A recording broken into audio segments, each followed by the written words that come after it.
नमस्कार दोस्तों। भारत जैसे विशाल देश का एक राज्य है पंजाब, जो ज्यादातर चर्चा का विषय बना रहता है अपने ड्रग्स केस को लेकर या फिर विभिन्न खालिस्तानी समर्थन में लगे हुए नारों को लेकर, और तीसरा इसमें विभिन्न कट्टरपंथियों के द्वारा की जाने वाली छोटी मोटी हिंसक झड़पों के कारण। आज के सेशन में हम चर्चा करने वाले हैं अजनाला केस के बारे में, अमृतपाल सिंह के बारे में, लवप्रीत सिंह तूफान कौन था इस बारे में, और इन सब का भिंडरावाले से क्या संबंध है इस बारे में चर्चा करेंगे। और लास्ट में हम चर्चा करने वाले हैं वारिस पंजाब दे क्या है और इसका दीप सिद्धू से क्या संबंध है। नमस्कार दोस्तों, 9 सितंबर 1981 को लगभग 42 वर्ष पूरे लाला जगत नारायण की 2 बंदूकधारी युवकों के द्वारा गोली मारकर हत्या कर दी गई थी। वैसा ही एक खौफनाक मंजर पिछले दिनों लगभग 23 फरवरी 2023 को देखने को मिला, जब एक लवप्रीत सिंह तूफान नाम के शख्स को किसी दूसरे शख्स के साथ मारपीट तथा अपहरण के मामले में पुलिस के द्वारा गिरफ्तार किया गया था।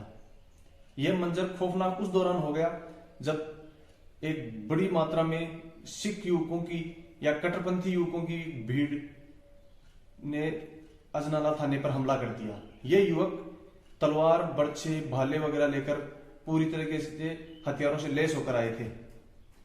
पुलिस को अंत में उनके साथ समझौता कर इस स्थिति को संभाला गया। पुलिस के द्वारा लिखित में आश्वासन देने के बाद ही मामला शांत हो पाया। पुलिस ने लिखित में आश्वासन दिया कि लवप्रीत सिंह तूफान को छोड़ दिया जाएगा। अब बात करते हैं लवप्रीत सिंह तूफान कौन है। लवप्रीत सिंह तूफान को अमृतपाल का समर्थक बताया जा रहा है।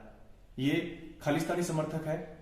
इसके ऊपर किसी सिख नवयुवक को अपहरण करने तथा उसके साथ मारपीट करने का मामला दर्ज हुआ था। उसी में इसकी गिरफ्तारी हुई थी, जिसके बाद सिख कट्टरपंथियों के द्वारा इसको छुड़ा लिया गया।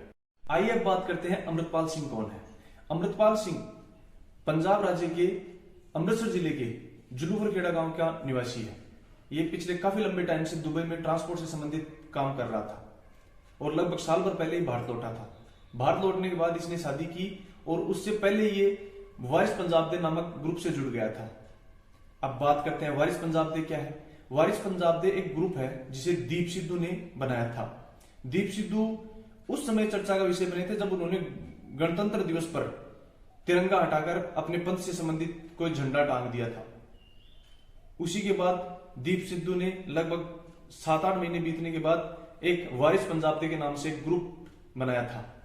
उन्होंने इस दौरान एक चैट बॉक्स भी शुरू किया था जिसमें पंजाब के विभिन्न। अमृतपाल सिंह जब भारत लौटा था उसके बाद से इसने पंजाबी नवयुवकों से जुड़ना शुरू कर दिया। इसके कट्टरपंथी विचारों को जानकर ज्यादा से ज्यादा पंजाबी नवयुवक इसके साथ जुड़ते गए और इसने अपने आप को पूरी तरीके से पंथ के लिए समर्पित व्यक्ति बताया। अमृतपाल सिंह चर्चा में उस समय आया जब पंजाब के ही मोगा जिले के रोड़े गांव में इसका ऑफिशियल रूप से वारिस पंजाब दे ग्रुप का अध्यक्ष के रूप में या फिर संचालक के रूप में इसका नाम सुझाया गया। उस समय काफी मात्रा में खालिस्तान के समर्थन में नारे भी लगे थे। उसी समय इसने राष्ट्रीय जो न्यूज चैनल थे उसके ऊपर जगह बनाई। उसके बाद लगातार ये विभिन्न न्यूज चैनलों को इनको इंटरव्यू दे रहा है और इसने काफी मात्रा में खालिस्तान को सपोर्ट करने के लिए काफी कुछ कहा है। उसके बाद इसने भारत के वर्तमान गृह मंत्री श्रीमान अमित शाह को भी खुलेआम चुनौती दी थी। उसने कहा था कि अगर भारत में हिंदू राष्ट्र की बात की जा सकती है तो खालिस्तान की बात करना कैसे संभव नहीं हो सकता है, और अगर उन्होंने ऐसी कोई गलती की तो उनका भी वही असर होगा जैसा इंदिरा गांधी का हुआ था। अमृतपाल सिंह ने एक अमृत संचार अभियान भी चलाया था। अमृत संचार अभियान का मुख्य उद्देश्य सिख धर्म छोड़ चुके लोगों को वापस सिख धर्म अपनाना था। इसमें उसने विभिन्न क्षेत्रों में बहुत से लोगों को वापस सिख धर्म से जोड़ा था। पिछले दिनों खालिस्तान समर्थक अमृतपाल पुलिस के लिए बेहद सिरदर्द बन गया था। अमृतसर के अजनाला कैंट के बाद सभी सुरक्षा एजेंसियां भी अलर्ट हो गई थी और उसके ऊपर तेजी से शिकंजा कसना शुरू कर दिया था। पहले अमृतपाल के समर्थकों पर एक्शन लिया गया, उसके बाद अमृतपाल की भी लगातार सरगर्मी से तलाश की जा रही है। विभिन्न ठिकानों पर छापे भी मारे जा रहे हैं और पंजाब में लगभग 12 बजे तक इंटरनेट सेवाएं भी बंद की गई थी और उससे जुड़े हुए लगभग 6-7 गिरफ्तारियां हो भी चुकी हैं। अब बात करते हैं जनरल सिंह भिंडरावाला कौन थे। पंजाब के सिख धर्म में मुख्यतः दो पंथ पाए जाते हैं। एक को जाना जाता है खालसा पंथ के नाम से और दूसरा होता है निरंकारी पंथ। खालसा पंथ के लोग अपनी गुरुबाणी को ही अपने ईश्वर के बराबर स्थान देते हैं, लेकिन निरंकारी पंथ के लोग बिना किसी आकार के देवता को मानते हैं। 1978 में अमृतसर में एक निरंकारियों का बड़ा जलसा हुआ था। कई लोग उसके विरोध में उतर आए। विरोध करने वालों में बड़ी आवाज थी जनरल सिंह भिंडरावाला। उस जलसे पर भीड़ ने हमला कर दिया। पुलिस को गोलियां भी चलानी पड़ी थी, जिसमें 18 लोगों की जान चली गई थी। मामला कोर्ट में गया। अदालती सुनवाई में लाला जगत नारायण निरंकारियों के साथ दे रहे थे और शायद उसी वजह से उनको मारा गया था। खालिस्तान मूवमेंट को उन्होंने देश विरोधी करार दे दिया था। 1981 में लाला जगत नारायण की लुधियाना के पास गोली मारकर हत्या भी कर दी गई थी। इस मामले में भिंडरावाले के खिलाफ वारंट जारी हुआ। पुलिस उसे हरियाणा के एक गुरुद्वारे में पकड़ने भी गई थी, लेकिन वह वहां से पंजाब के लिए निकल गया। पंजाब में कांग्रेस सरकार के मुख्यमंत्री थे दरबारा सिंह और केंद्र में गृह मंत्री थे ज्ञानी जैल सिंह। तमाम रसाकसी के बावजूद पुलिस भिंडरावाले तक नहीं पहुंच सकी। आखिर में भिंडरावाले ने कहा कि वह सरेंडर कर देगा, लेकिन उसकी शर्त यह है कि उसे गिरफ्तार करने वाले सारे कर्मचारी पुलिस वाले ही होने चाहिए। पंजाब सरकार ने उसकी यह शर्त मान ली।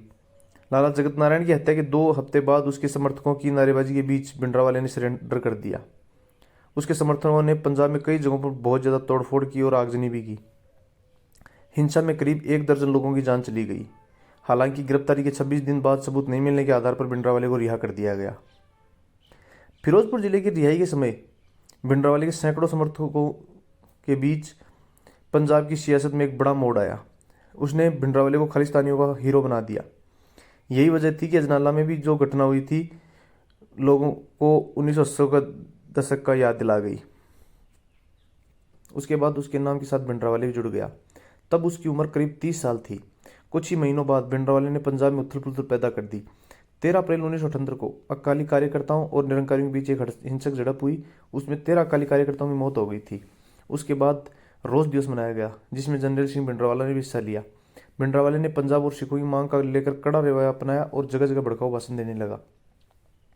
80 के दशक की शुरुआत में पंजाब में हिंसक घटनाएं बढ़ने लगी।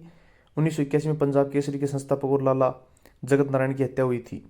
पंजाब में बढ़ती हिंसक घटनाओं के लिए भिंडरावाले को जिम्मेदार ठहराया गया, लेकिन उसके पर्याप्त सबूत नहीं मिल पाने के कारण उसे गिरफ्तार भी नहीं किया जा सका। अप्रैल 1983 में पंजाब पुलिस के डीआईजी एएस अटवाल की भी गोली मारकर हत्या कर दी गई और यह मंजर इतना खौफनाक था कि किसी पुलिस वाले की भी हिम्मत नहीं हो रही थी कि एएस अटवाल की डेड बॉडी को हाथ लगा सके। कुछ दिनों बाद पंजाब रोडवेज की बस में घुसे बंदूकधारियों ने कई हिंदुओं को मार दिया था। बढ़ती हिंसक घटनाओं के बीच इंदिरा गांधी ने पंजाब की कांग्रेस सरकार को बर्खास्त कर दिया और राष्ट्रपति शासन लगा दिया। पंजाब में बढ़ती हिंसक घटनाओं को रोकने के लिए भिंडरावाले को पकड़ना बहुत जरूरी था। इसके लिए इंदिरा गांधी सरकार ने ऑपरेशन ब्लू स्टार लॉन्च किया। 1984 में ऑपरेशन ब्लू स्टार शुरू किया गया। 1 जून से ही सेना ने स्वर्ण मंदिर की घेराबंदी शुरू कर दी और पंजाब से आने जाने वाली रेलगाड़ियों को रोक दिया गया। बस सेवाएं रोक दी गई। 3 जून 1984 को पंजाब में कर्फ्यू लगा दिया गया और 4 जून की शाम को सेना ने गोलीबारी शुरू कर दी। उसके अगले दिन तक सेना की बख्तरबंद गाड़ियां और टैंक भी स्वर्ण मंदिर के अंदर पहुंच गए और उस दौरान भीषण खून खराबा हुआ और 6 जून को भिंडरावाले को मार दिया गया। इस प्रकार भिंडरावाले की खौफनाक मंजर का अंत हुआ। अगर मेरी इस वीडियो से आपको थोड़ा बहुत भी ज्ञान अर्जन हुआ है तो प्लीज़ इसे शेयर करें, सब्सक्राइब करें और लाइक करें। और अगर मेरी इस वीडियो से संबंधित आपके दिमाग में कुछ भी सुझाव है तो मुझे कमेंट बॉक्स में ज़रूर दें। धन्यवाद।